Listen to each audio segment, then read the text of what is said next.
the way we move through this world is important, that who we are is important, that it's so much less about what we do, and so much more about acknowledging that who we already are is the medicine that we need for this world.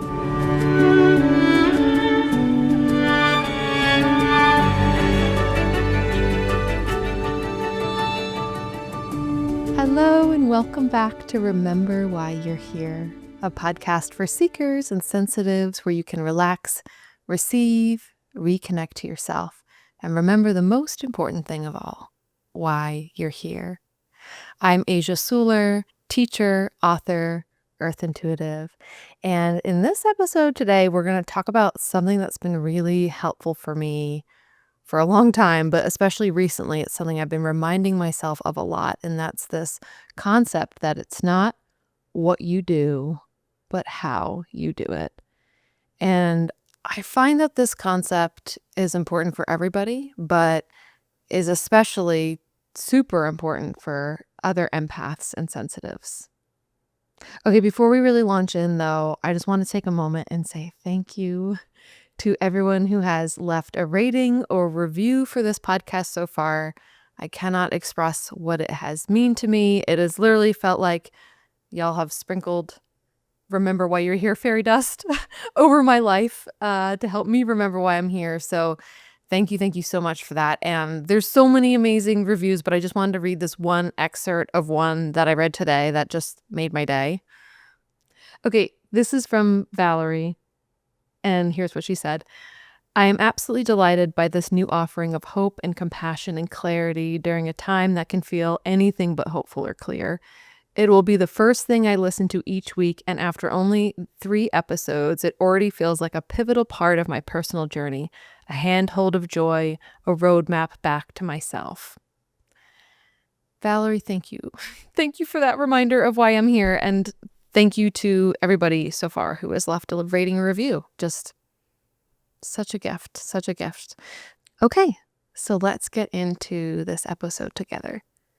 So this concept of remembering that how you do something is so much more important than what you are doing is something that has been so helpful for me throughout my life. And I think it's something we all, particularly right now, really need this reminder of, especially when it feels like there's so many inputs, so many cries for our attention, so many things that seem so critical that we be doing, and yet there's way too many of them. There's no way we're going to get to do all those things, and yet they all seem so critically important.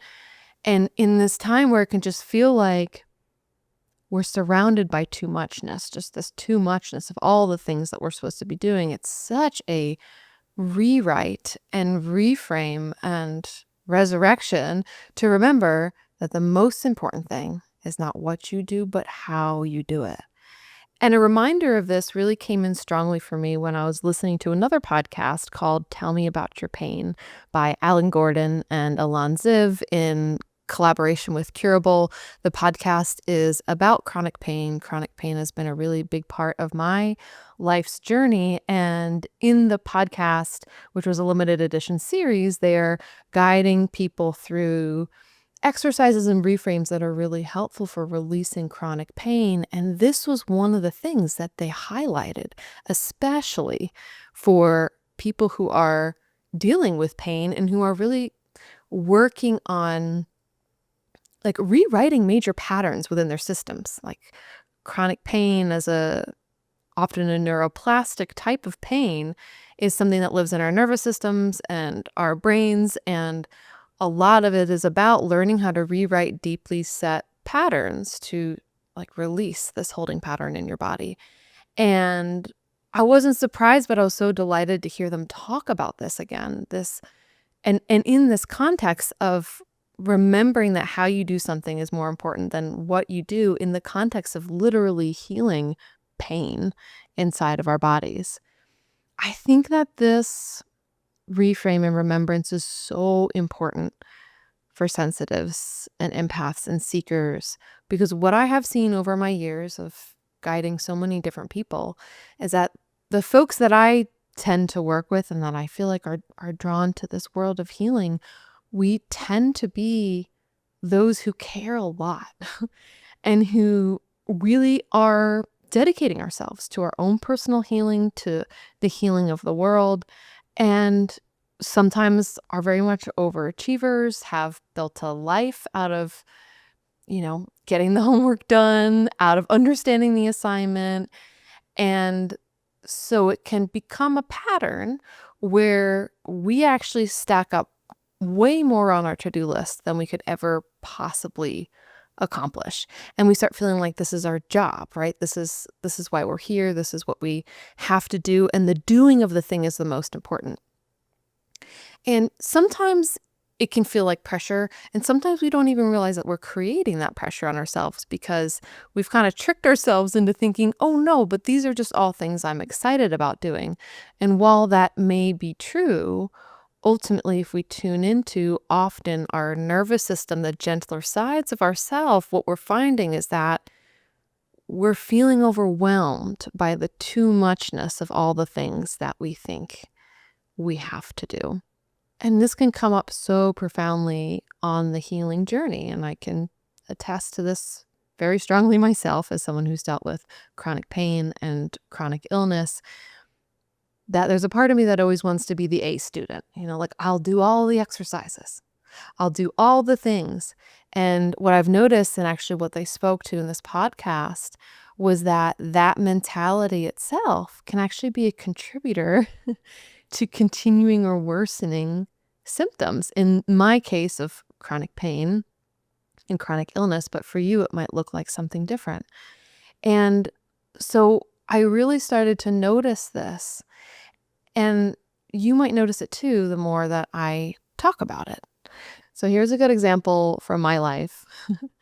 I have dealt with some form of insomnia my entire life. I don't really remember a time when I didn't have some sort of trouble falling asleep ever since I was very, very young. Something my mom has talked about a lot. My poor mom dealt with a lot between me and my sister and lack of sleep. And when I became an adult, I really got into trying to figure this out. Like how can I combat insomnia? How can I do all the things to make sure that I get to bed? And I did all the research and I read the books and I was listening to the podcasts, and it actually wasn't getting any better. And I had this whole routine. I still have this routine where, before bed, I lower the lights, I stretch, I meditate, I write in my journal, and I slowly downgrade the lights and the stimulation over this time till I'm literally just reading by a red light headlamp. And there's nothing wrong with this routine. In fact, it is very helpful for me. I need like an hour transition time. This is something I've realized for myself. But what I notice is that when I got very into the doing, like the checklist of the things, there was a certain amount of intensity behind it. And that intensity actually was antithetical to the energy that I needed in order to relax, to down-regulate my nervous system enough that I could sleep. And, for me and my experience with insomnia, this is really the key. It's all about the nervous system, and it's all about whether I am in an activated mode or whether I can feel safe enough to start going into a more down-regulated space. And I realized that even though I was doing all the things, it wasn't working because of how I was doing them. And I saw this a lot over the years working with different clients and students, that we can do sometimes all the things. And it can be so frustrating, right? Because we're doing all the things. I'm doing all the things. Why am I not healing?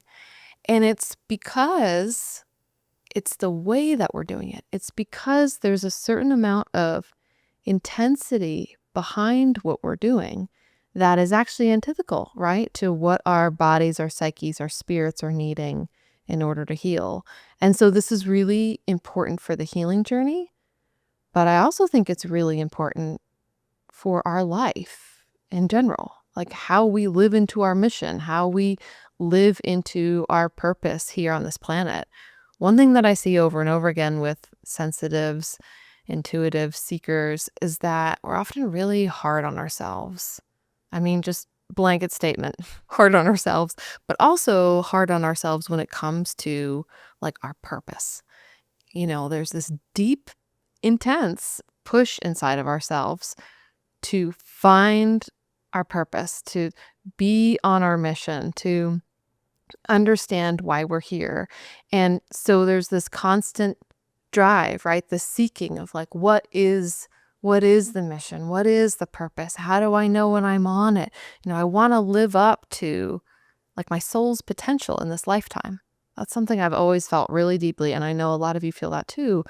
Like this really strong desire to live up to our soul's potential, like why we came here. And the funny, paradoxical, like the universe laughs kind of deal with this is that often when we come at it from that level of intensity, like I'm going to take this workshop, I'm going to read this book, I'm going to make this practice a part of my life, it almost feels like that purpose keeps slipping through our fingers, right? Or we keep having to do the next thing. And that's just part of the culture we live in too, right? Where it's almost like there's always this push to be doing the next thing, consuming the next thing, buying the next thing, consuming in every way, including reading something or, producing something, making something a part of our life. Like there's just this constant input, right?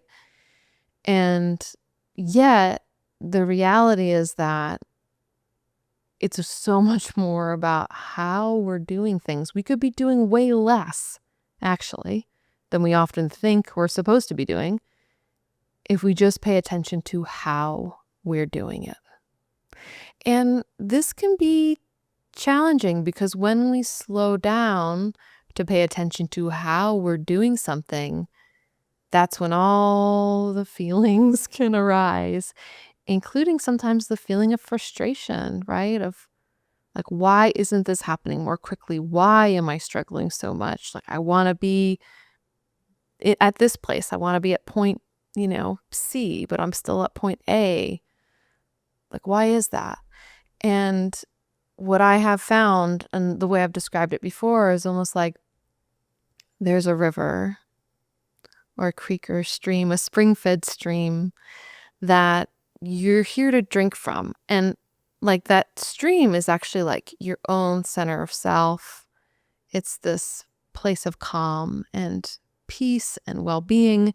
And that's like all you actually need to fulfill your mission in this life. And to know what the next right step is to be able to drink from that river. And yet in order to drink from that river, we have to walk through this like line of fire. And that line of fire, right, is what's going to come up for us when we slow down enough to pay attention to the how, when we slow down enough to really feel ourselves. And for most sensitive people, we love being with ourselves. We want more time with ourselves. We love, relaxing and downtime and peace and all of those things. And so it can be confusing to us sometimes of like, well, why can't I slow down then? Why can't I give myself that time? And it's because it's that little wall of fire. I almost see it as like a little brush fire between you and the river, or between you and that spring-fed creek from which you can drink.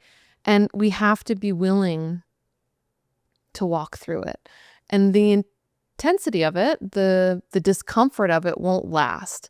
But to be able to slow down enough to be with it is how we then get to that creek, are able to drink, and are able to really start to feel into our bodies, our nervous systems of how am I actually doing this thing? Because oftentimes when we are doing something, it can be coming out of this place of fear, right? Or this place of lack, or this place of striving.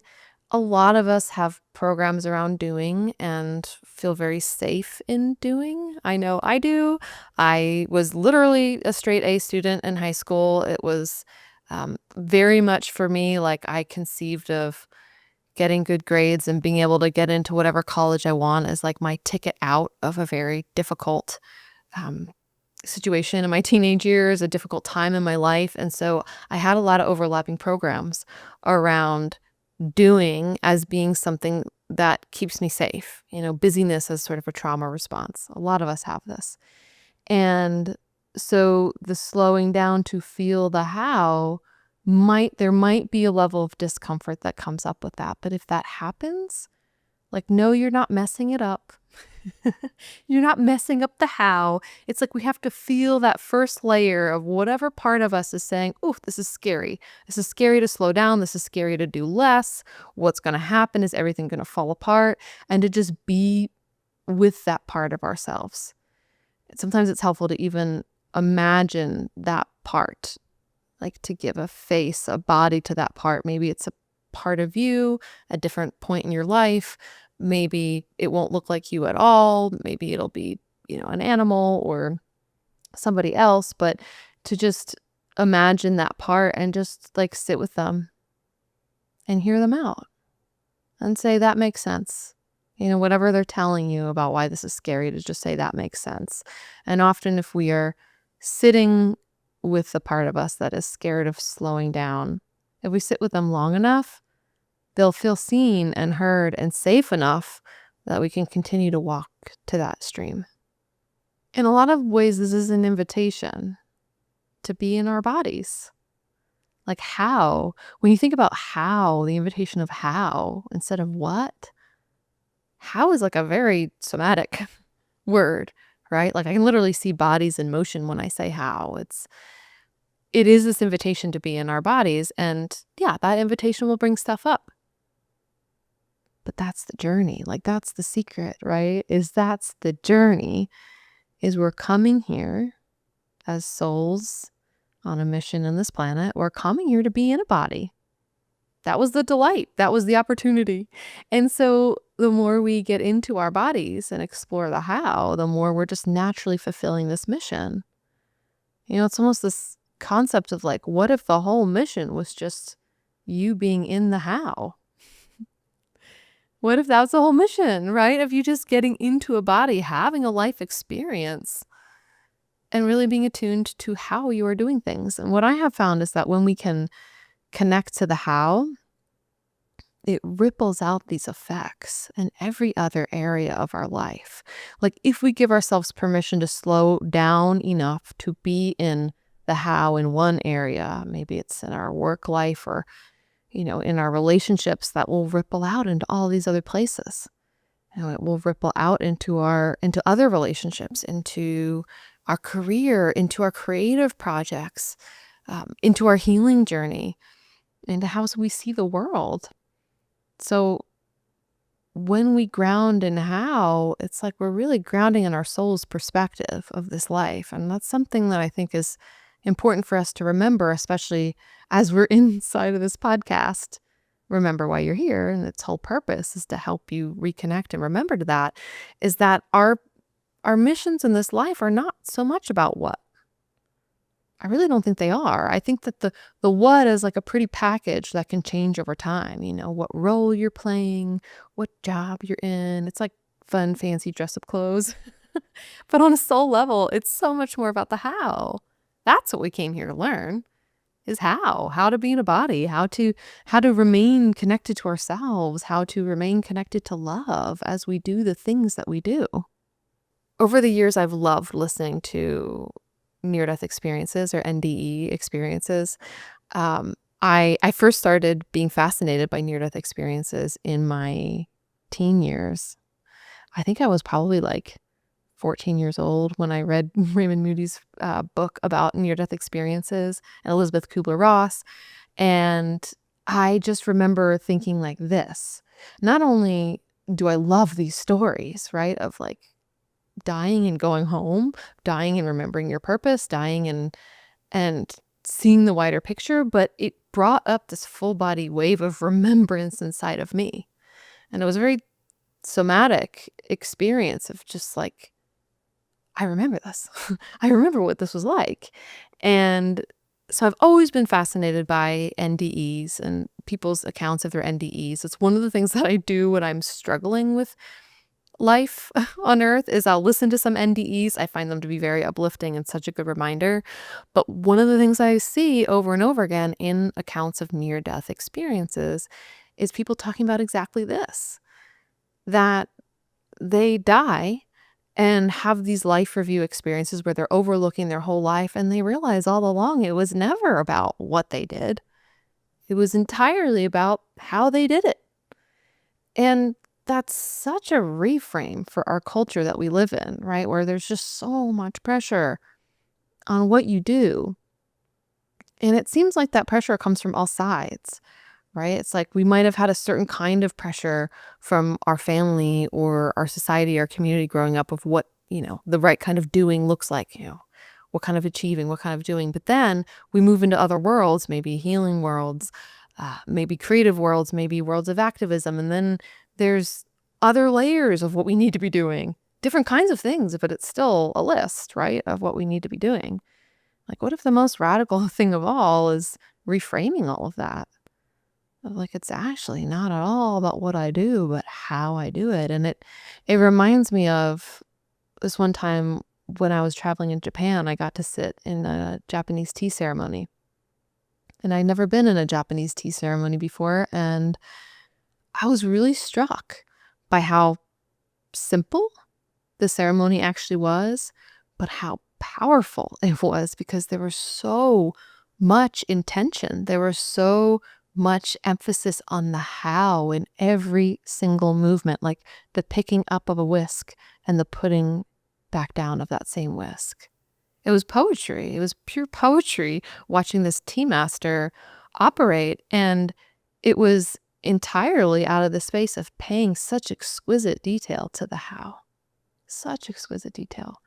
And so while the slowing down into our how can bring up sometimes unprocessed feelings and emotions and stuff, ultimately, and you might be feeling this right now in your nervous system, ultimately, it's relieving.